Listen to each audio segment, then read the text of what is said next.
Hey, what is up, everybody? Michael Crump back here again, talking about the latest and the greatest in PlayStation homebrew news and much, much more.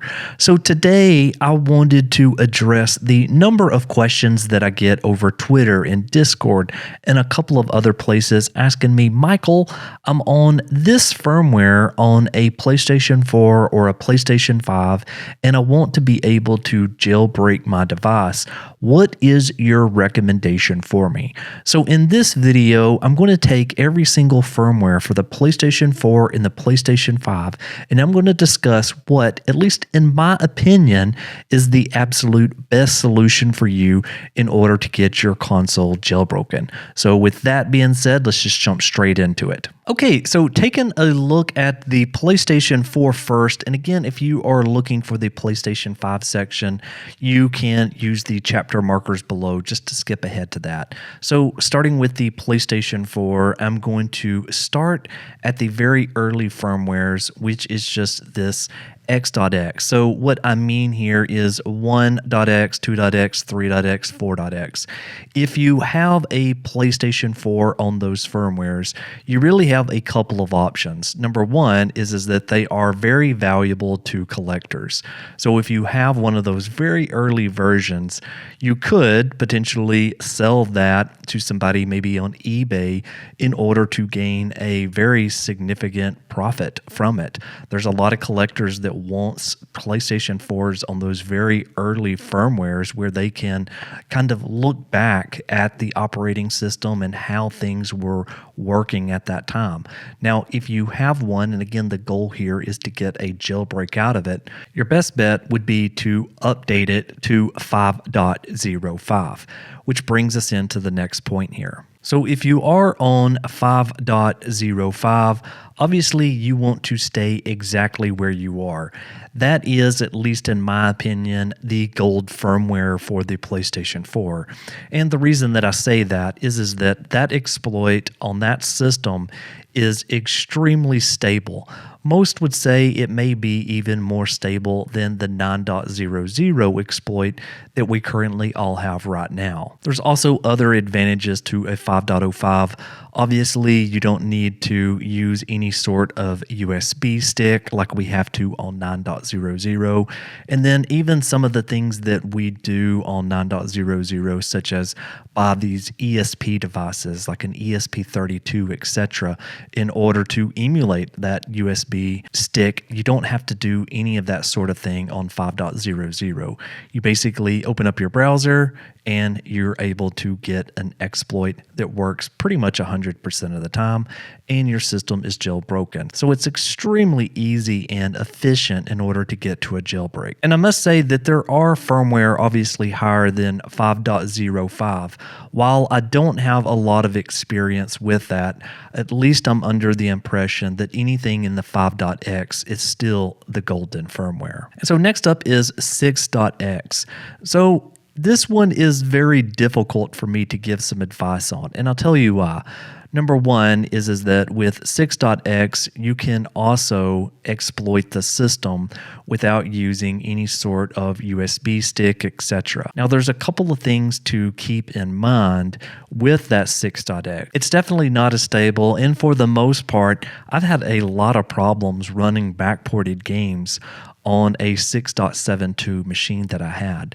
So I actually took one of my 6.72 machines and upgraded it to 9.00 here on the channel. So I am a person that practices what I preach. Now, I do still have a 6.72 machine, but that's just for additional tutorials or if something comes out for it. But personally, I would go ahead and I would update it to 9.00.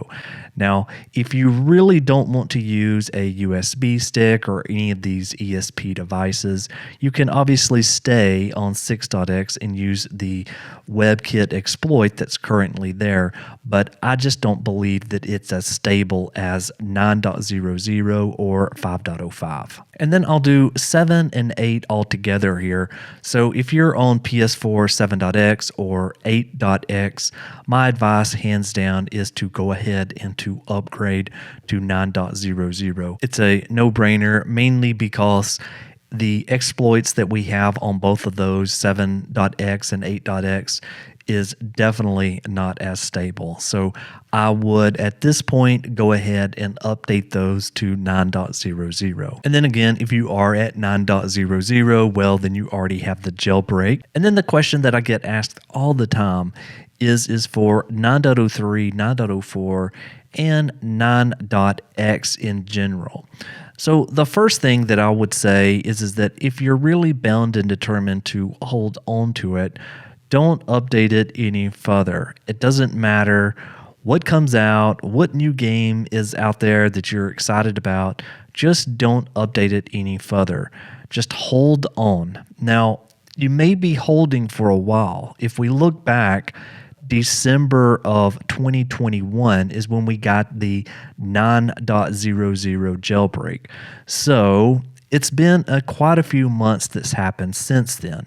But with some of the new Blu-ray vulnerabilities, there may be something that comes out of that for these versions of the PS4 firmware. Now, another piece of advice that I give absolutely everybody is that if you're extremely eager to go ahead and to jailbreak your PlayStation 4 console, my absolute best bet for you would be to sell that PlayStation 4 that you've got that's on one of these firmwares that's highlighted and get one on 9.00.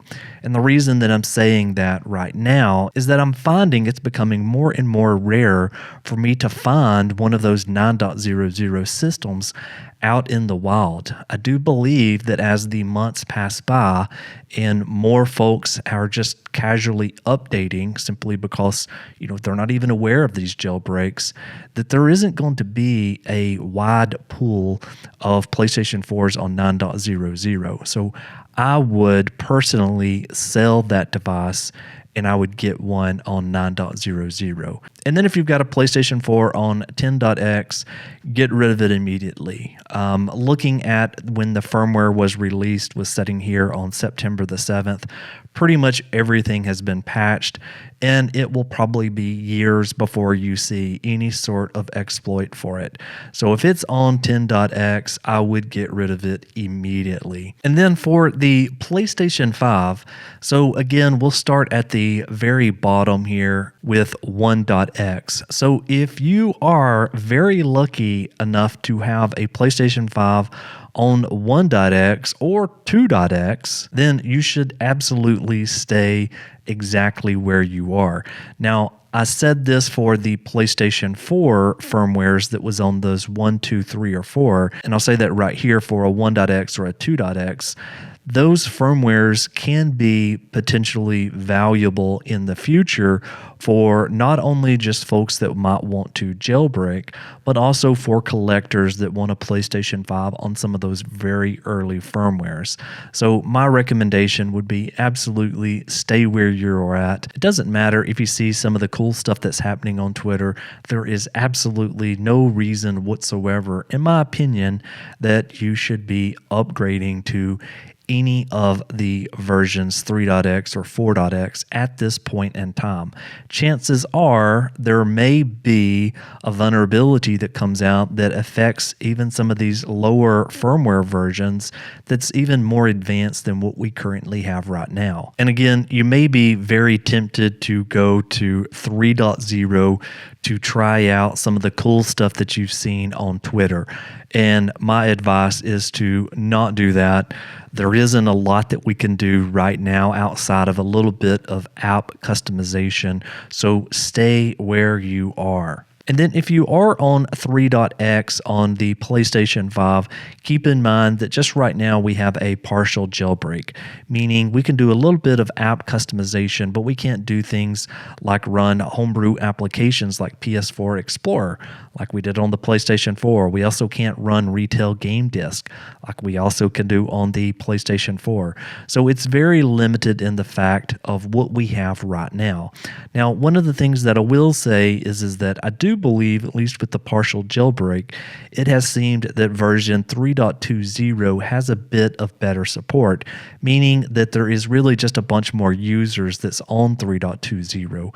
So when you look at the different types of exploits and things of that nature, if you are on 3.20, if you're in the 3.x's, that means that more than likely you will get access to some of the features and functionality first. And I think a good way to kind of visualize this is that right now with the 3.x and 4.x kernel exploit, as you can see, there is a couple of firmware such as 3.10 and even 4.00 that they are still awaiting offsets in order to run the exploits. But if you're running something like 3.20, well, then typically that support's added first. And then for 4.x, we obviously have the partial jailbreak there as well. And it originally was launched for 4.03, but since got expanded to a bunch of other 4.x versions, as well as 3.x came a bit later on as well. In my mind, you should obviously stay where you are at, no matter what you're on with 4.x. With the one thing to keep in mind is that 4.0 is also one of those firmwares that there isn't a whole ton of people running at the moment. But in my mind, the 4.x or really 4.03 might have the ability to be the golden firmware.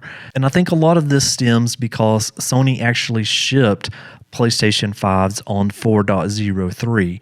So a lot of the people that are just kind of holding on to their PlayStation 5, that's the reason that 4.03 is a bit more out in the wild versus 4.00, which Sony did not ship that on a PlayStation 5. So again, if you are on 4.x, stay exactly where you are at and enjoy the partial jailbreak that we have today. Next up is 5.00, and I've looked at this from a couple of different angles.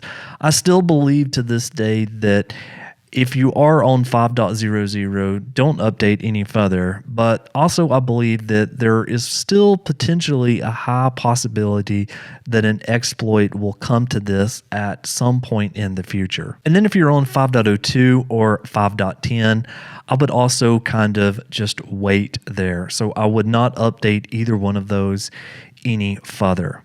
And then if you're on 5.50, I would advise you to go ahead and to sell that. The firmware here was released on July the 7th, 2022, which means that for the most part, everything has already been patched that we know of, at least as of this moment. So it would be years before you would see anything that would potentially come out of that as far as an exploit goes. And then I would also give that same exact advice for 6.x. I would also go ahead and sell it. And also that one was released on September the 7th, 2022. And if you notice that 6.x on the PlayStation 5 as well as 10.x on the PlayStation 4 were released on the same exact date. And both of these are completely patched up. There's no reason to keep these unless you want to actually play on PlayStation Network. And at that point, I would just update it to whatever the latest firmware is currently out. Okay, and so now I believe I've covered pretty much every firmware for the PlayStation 4 and PlayStation 5, at least what I would do if I were in that situation.